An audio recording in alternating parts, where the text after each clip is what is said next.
Hello viewers, welcome to Politicos. ఇప్పుడు మనతో పాటు పశ్చిమ పద్మ గారు ఉన్నారు. సో వారితో మాట్లాడి తెలుసుకుందాం. ఎవరైతే ఈ నంబాల కేశవరావు గారు కానీ, భూమిక కానీ, వీరందరినీ శవాలందరినీ కూడా సామూహికంగా వారు అక్కడ దహనం చేస్తూ ఉన్నారు.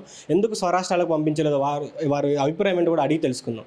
చెప్పండి మేడం, వారు ఎందుకు సామూహిక దహనం చేయాల్సి వచ్చింది? ఎందుకు ఇట్లా వారి స్వరాష్ట్రాలకు పంపించకపోవడం అనేది ఎలా చూస్తారు? మన దేశంలో అనేక రాష్ట్రాలలో ఆదివాసీల హక్కుల రక్షణకు ఇతర పట్టణ గ్రామీణ ప్రాంతాలలాగే ఆదివాసీ ప్రాంతం కూడా అభివృద్ధి చేయటంలో పాలకులు నిర్లక్ష్యం వహించటమే కాక ఈరోజు వాళ్ళ హక్కులను పూర్తిగా హననం చేయటానికి ఆదివాసీలను అడవులలో నుంచి పూర్తిగా బయటికి నెట్టి ఖనిజ సంపదను కార్పొరేట్ కంపెనీలకు అప్పచెప్పటంలో భాగంగా ఆదివాసీలపై జరుగుతున్నటువంటి అణిచివేత, వాళ్ళని బయటికి వెళ్ళగొట్టడానికి వాళ్ళపై తీసుకొస్తున్న ఒత్తిడికి వ్యతిరేకంగా సాగుతున్న ఆదివాసీల పోరాటానికి మద్దతుగా నిలబడినటువంటి నక్సలైట్లను, ఇతర ప్రజాస్వామిక శక్తులను, పార్టీలను కూడా కేంద్ర పాలకులు పూర్తిగా దెబ్బతీయటానికి, నిర్మూలించటానికి నిస్సిగ్గుగా 2026 మార్చి చివరి వరకు నక్సలైట్లను హతం చేస్తాము అని ప్రకటించటం, ఈ రోజున అందులో భాగంగా జరిగినటువంటి అనేక ఫేక్ ఎన్కౌంటర్లలో వందల మంది నక్సలైట్లను చంపటంతో పాటు అసలు పూర్తిగా నిర్మూలిస్తాము అని ప్రకటించటం, చివరికి ఆ పార్టీ ప్రధాన కార్యదర్శి అయిన కేశవరావుని ఇతర ఆయనకు రక్షణగా ఉన్నటువంటి ఒక 27 మందిని హతం చేసి ఈరోజు వాళ్ళ ముఖాలు కూడా గుర్తుపట్టకుండా పట్టడానికి వీల్లేనటువంటి పరిస్థితితో బానెట్టు వెనుక భాగం నుంచి వాళ్ళ ముఖాలని చితకబాది అసలు గుర్తుపట్టనటువంటి పరిస్థితులలో దిక్కుమొక్కు లేని పరిస్థితికి నక్సలైట్ల శవాలను నెట్టివేశారు.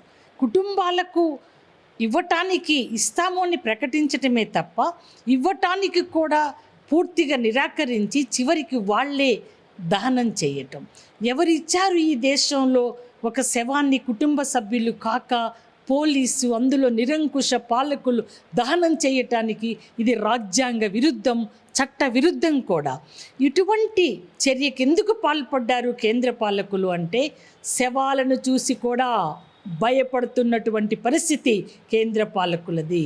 ఇంత దౌర్భాగ్యమైనటువంటి స్థితిలో పాలన కొనసాగిస్తున్నటువంటి కేంద్ర పాలకులు ఖచ్చితంగా ఏమాత్రం రాజకీయపరమైన బాధ్యత ఉన్నా సమాధానం చెప్పాలి. ఈరోజు ప్రజలంతా, వామపక్ష పార్టీలంతా వెలుగెత్తి చాటుతూ ఉన్నాయి.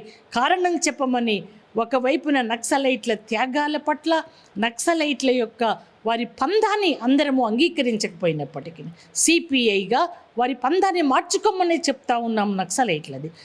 ఆ పందాలో కొనసాగుతున్నారు కాబట్టి రాజ్యాంగ వ్యతిరేకంగా, చట్ట వ్యతిరేకంగా, సుప్రీంకోర్టు గైడ్ లైన్స్లకు వ్యతిరేకంగా వాళ్ళని దహనం చేయటానికి వీల్లేదు. కుటుంబాలకు అప్పచెప్పాలి అని సుప్రీంకోర్టు గైడ్ లైన్స్ ఉన్నాయి. ఎందుకు పాటించలేకపోయాడు మోడీ? ఎందుకు పాటించలేకపోయాడు అమిత్ షా? సమాధానం చెప్పాలి ఈ దేశ ప్రజలందరికీ. వారిని కుటుంబాలకు అప్పగిస్తే ప్రజా వెల్లువను ఆపలేమని, వారి త్యాగాల పట్ల, వారి రాజకీయ పందాన్ని అంగీకరించకపోయినా వారి త్యాగాల పట్ల విశేషమైన ఆదరణ ఉంది కాబట్టి ఆ శవాలు ఇంటికి వస్తే ప్రజా వెల్లువను తట్టుకోలేము, ఆపలేము అన్నటువంటి భయంతోనే ఈ దొంగ నాటకానికి పాల్పడ్డారు కేంద్ర పాలకులు.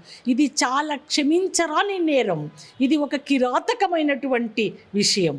వాళ్ళ శవాలను కూడా దహనం చేసుకోవటానికి కుటుంబ సభ్యులకు హక్కును నిరాకరించటం అన్నది చాలా అత్యంత కిరాతకమైనది. ఇప్పటి వరకు రాజకీయ చరిత్రలో ఇటువంటి దారుణాలను చూడలేదు, ఇకపై చూడబోం కూడా. ఇటువంటి పరిస్థితులకి పాలకులు పాల్పడ్డారు అంటే వాళ్ళు ఎంత రాజకీయంగా, ఎంత దుర్నీతి ఉన్నవాళ్ళు అర్థమవుతూ ఉంది. వాళ్లకు హతం చేయటం పట్ల విజయాలను, వారి యొక్క ఆ విజయోత్సవాలు జరుపుకున్నటువంటి ఆ పరిస్థితే మనకు అర్థమైంది. పోలీసు అట్లాగే మిలిటరీ తుపాకులు పైకెత్తి విజయం ప్రకటించటం, అమిత్ షా, నరేంద్ర మోడీ ఈ దేశంలో బాధ్యతాయుతమైనటువంటి పాలకులు బాధ్యతను కూడా మరిచిపోయి నిరంకుశ పాలకులకు ప్రతిబింబంగా వాళ్ళు విజయోత్సవం జరుపుకోవటము ఆనాటి నుంచే చాలా ఉలిక్కిపడింది ఈ దేశ ప్రజలందరూ కూడా. కేశవరావు గారి హత్య రెండవ ఉలిక్కిపాటుకు గురి చేసింది. ఈ సందర్భంగా వారి శవాలను అప్పగించకపోవటం వారి కుటుంబాలకు రాజ్యాంగ వ్యతిరేకం.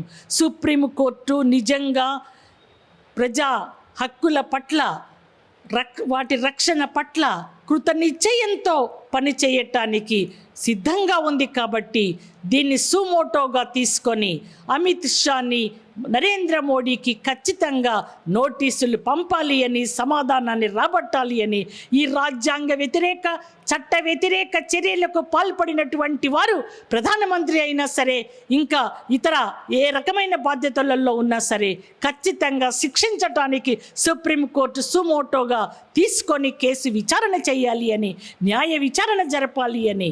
అట్లాగే ఎంతమంది నక్సలైట్లను హతం చేశారో, ఎంతమంది నక్సలైట్ల శవాలను కుటుంబాలకు అప్పచెప్పలేదో ఆ వివరాలన్నీ కూడా శ్వేతపత్రంగా ధైర్యం ఉంటే ప్రకటించమని నరేంద్ర మోడీకి సవాల్ చేస్తూ ఉన్నాను నేను.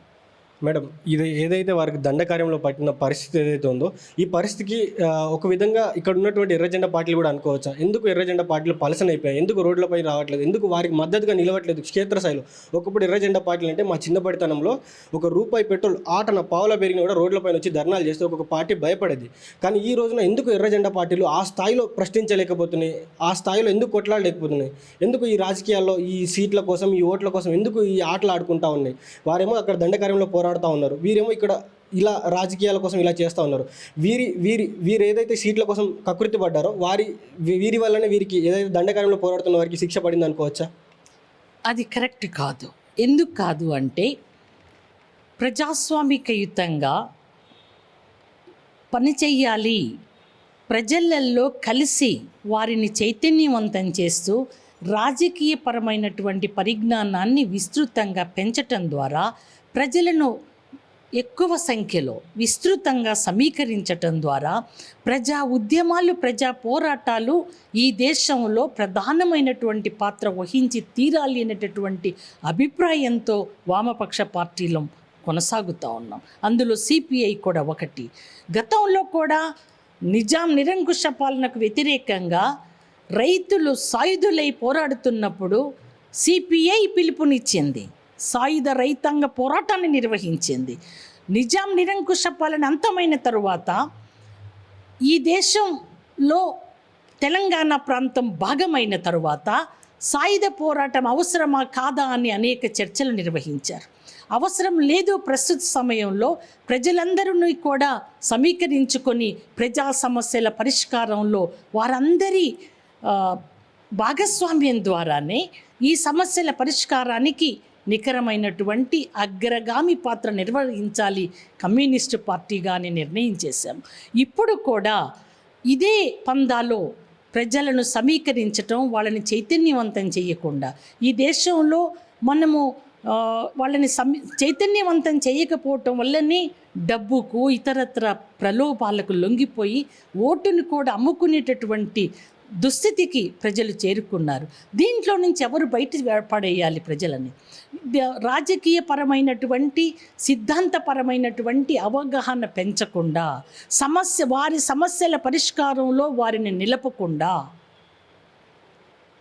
పరిష్కారాలు దొరకవు. ఆ నిర్ణయాలతో మేమున్నాము. అందుకోసమే ఈ రోజున వామపక్ష పార్టీలన్నీ నక్సలైట్ల పందాన్ని మేము అంగీకరించకపోయినా, వారిని ఇంత కిరాతకంగా వారు శాంతి చర్చలకు సిద్ధమైనా కూడా వారిని శాంతి చర్చలకు పిలవకుండా నరరూప రాక్షసులుగా వాళ్ళని హతం చేస్తున్నటువంటి ఈ చట్ట వ్యతిరేక చర్యను నిలదీస్తున్నది వామపక్ష పార్టీలే, రోడ్డు మీదకి వస్తున్నది వామపక్ష పార్టీలే.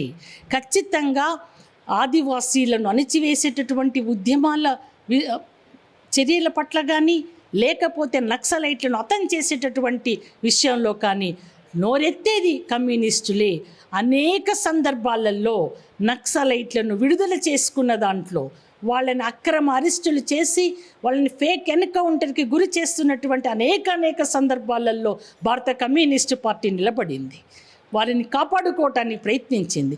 ఇప్పుడు కూడా అందరితో కలిసి రండి, అందరము కలిసి పని చేద్దాము, బలీయమైన ఒక ప్రజాశక్తిగా రూపొందుదాము, వామపక్ష భావాలతో మార్క్సిజం లెనినిజం సిద్ధాంతాన్ని ముందుకు తీసుకువెళ్తూ ప్రజలను సమీకరించుకుందాము, జనజీవన స్రవంతిలో కలిసి రమ్మని అనేక వందల సార్లు వేల సార్లు మేము విజ్ఞప్తులు చేశాం నక్సలైట్లకు కూడా. ఇప్పుడు కూడా అదే విజ్ఞప్తి చేస్తున్నాం. అదే సమయంలో నక్సలైట్లను ఫేక్ ఎన్కౌంటర్ల ద్వారానో వాళ్ళని నిర్మూలించటానికో మోడీ లాంటి అమిత్ షా లాంటి నరరూప రాక్షసుల్లాగా వ్యవహరిస్తే ఖబర్దార్ సహించమని చెప్తున్నది కూడా వామపక్ష పార్టీలే.